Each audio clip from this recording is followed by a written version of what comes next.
Sociologist and researcher Dr. Anna Bull is a senior lecturer at University of York in the United Kingdom, and she is also co-founder and director of the 1752 Group, a research and campaign group addressing sexual misconduct in higher education. Times Higher Education named her as one of its faces of 2021, noting her substantial contribution to our understanding of sexual harassment in universities. Through her studies and expertise, she has helped open public debate on gender-based violence in higher education, not only in the United Kingdom, but internationally. So welcome, Anna. We're so excited to have you with us today. Thank you for joining. It's great to be here. So you are an expert on staff sexual misconduct in academia and have interviewed survivors as part of your research. Based on this work, what mechanism do you see as driving sexual misconduct, and how is this shaped by academic environments? It's important to say academia is not special. Yeah. Gender-based violence is happening everywhere in the world, but certain environments or certain factors in the environment make it more likely to happen. And a lot of those factors are present in academia. So gendered power hierarchies, where you've got status hierarchies or prestige, which is conferred by the institution and which is exacerbated by gender hierarchies. I mean, academia, this is absolutely rife. Even though we do have more gender equality now than has been the case in previous decades, we've still got these entrenched hierarchies.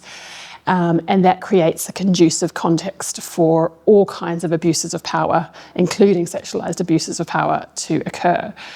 So academia is actually actively enabling this by these hierarchies. And then the other factor that I point to is a lack of external accountability. Universities have traditionally, for centuries, prided themselves on their autonomy, on their independence from the state, from other institutions in society. And that's really important in a lot of ways. But when it comes to gendered power and abuses of that power, it means that they're not accountable to other institutions in society. They kind of operate under their own logic. And then within that, different disciplines or departments or local cultures operate within their own logic. And that means it's really, really hard to challenge these abuses when they occur.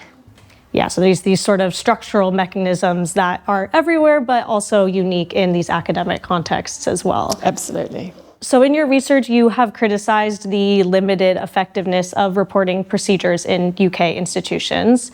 In the Czech Republic, academic institutions have only recently begun establishing reporting mechanisms, often through ombudsman's positions, yet sexual misconduct is still rarely reported. So in your view, what are the key features of a meaningful support and reporting mechanism?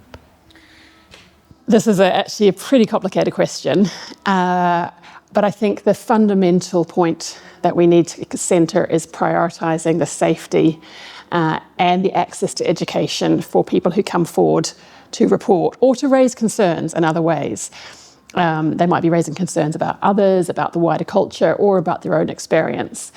And too often what we see is that when there's a report, the institution goes, oh, okay, we have to try and find a way to sanction the perpetrator. I mean, if that, or to kind of not do anything. But actually what needs to be prioritised is the concerns, the safety, the access to education for those who are coming forward. So giving control and choice to people who raise concerns, and prioritising their concerns. And we can't always predict what those are. They might be about limiting access to or putting sanctions on people who are responsible for this behaviour, but just as often or more often, it's about wider cultures. It might be about actually just being able to get on with their studies. For PhD students, that might be about access to the data they need to do their research. They just need to be able to go into the lab and use the equipment they want to use. So we've got to listen to what people need and prioritise that. I mean, that sounds so simple when you put it like that.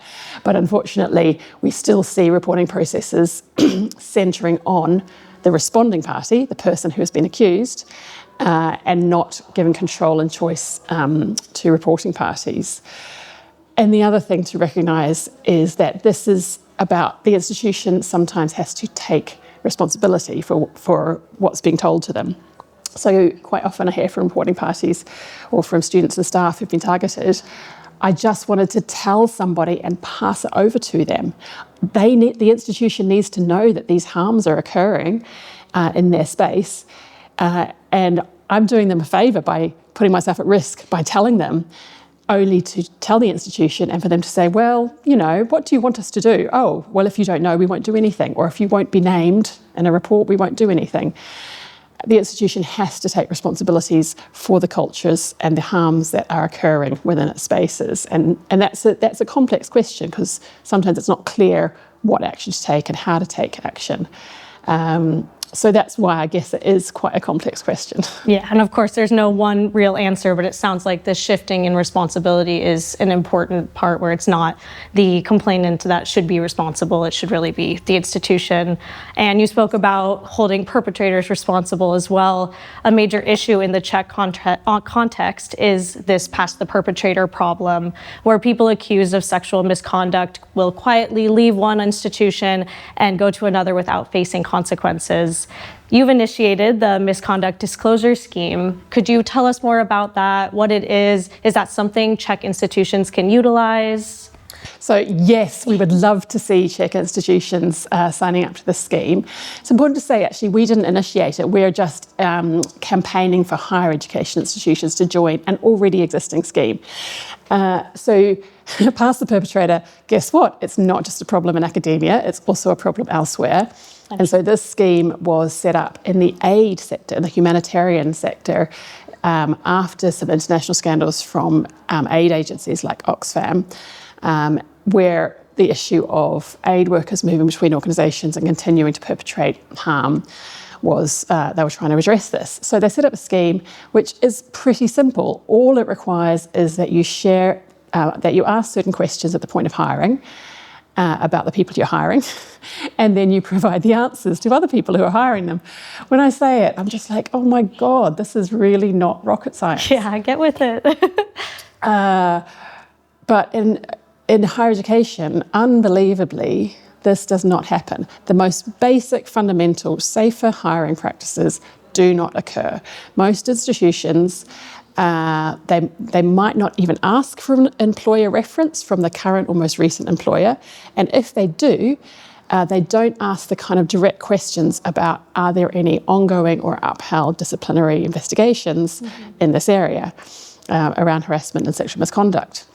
So what this means, and I'm aware of live cases right now where this is occurring between institutions, what this means is that people who are accused of sexual misconduct, while they're being investigated, and these investigations can take months or years, they move to another job and they're able to continue the same behaviour with total impunity. So, of course, this scheme is only one piece in a wider puzzle. Most sexual misconduct isn't reported, so this isn't going to address all the issues, but it's one kind of quite practical step that can be taken to create safer hiring practices. And we see these practices in place among teachers, among police officers, among social workers, and yet somehow academia is exempt from this, which makes no sense. Yeah, well, that's really cool to hear about a concrete step that institutions can take. So hopefully we can get that more spoken about here in the Czech Republic. I also wanted to ask, in Czech academia, concerns about toxic behavior and student safety were first raised mainly by student initiatives, with institutions responding only later. Although the situation is slowly changing, students are still often not believed or dismissed as overly sensitive when they try to report sexual misconduct. In your view, what can institutions do to help students? Yeah, such an important question. And I really want to pay tribute to all the student activists and the survivors who have raised concerns, tried to speak out, tried to find ways to make themselves heard. And I know from my activism in the UK how difficult this is.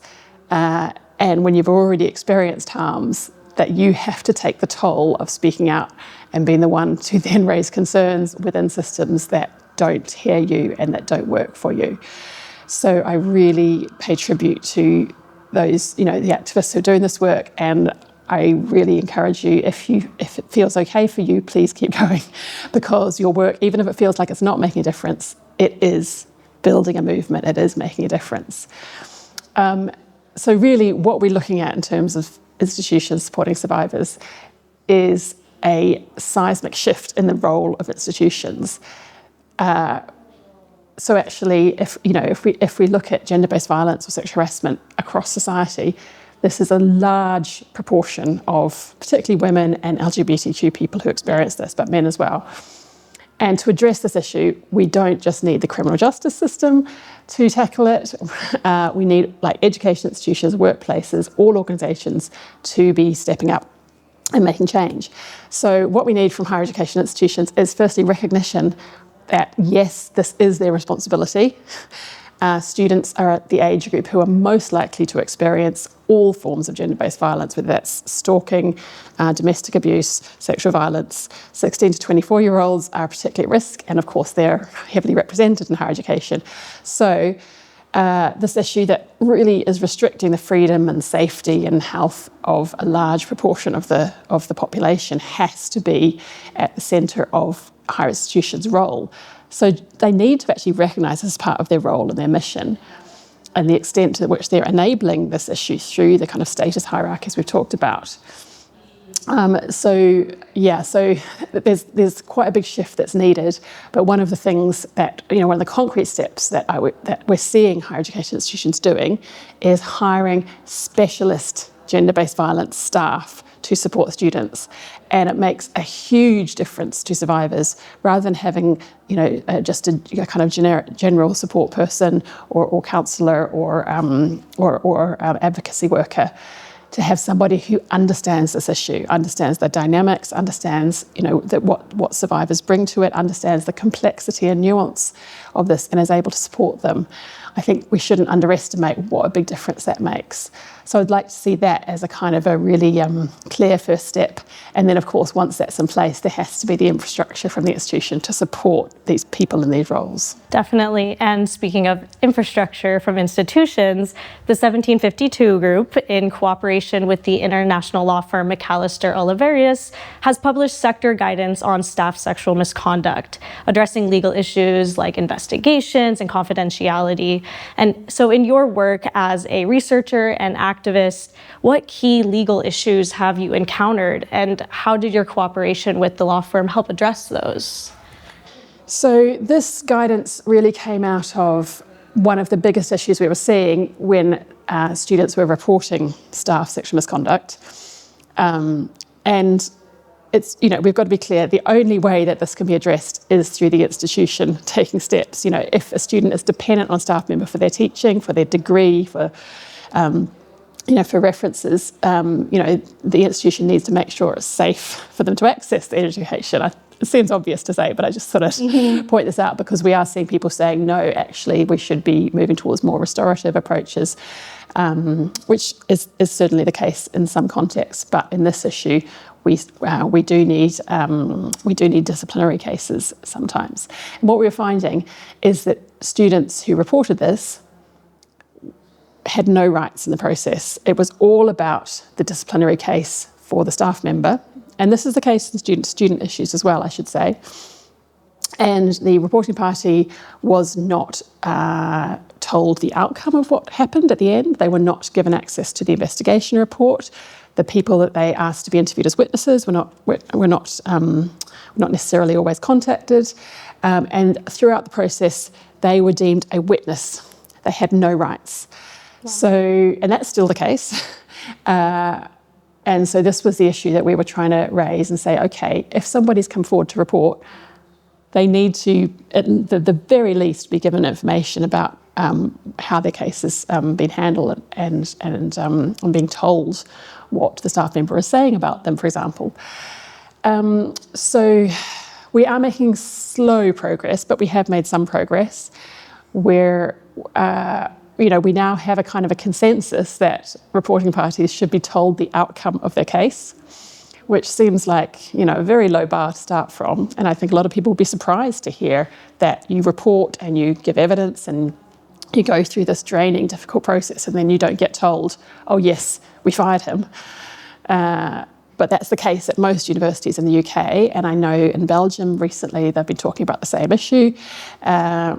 But so we are getting to the point where people say, yes, we should tell them the outcome of the case. It doesn't always happen in practice. And there's still the wider question of the reporting party actually having the right to be given this information rather than it being at the discretion of the institution. And do you know of any examples that have tried to put this into practice, and if there was any specific legal pushback there, or if it was successful in any way? So we have an example, University College London, which is one of the biggest universities in the UK, have written in their policy that they will inform the reporting party, whether that's a student or staff member, if the person they reported is fired or if they're a student, if they're expelled as a result of the report. No other university that I know of has put this in their policy, so that's a win. But what we're not seeing yet, the pushback we're seeing is around things like the information about the sanctions applied, information about the investigation report is seen as the personal data of the responding party, of the person who's accused.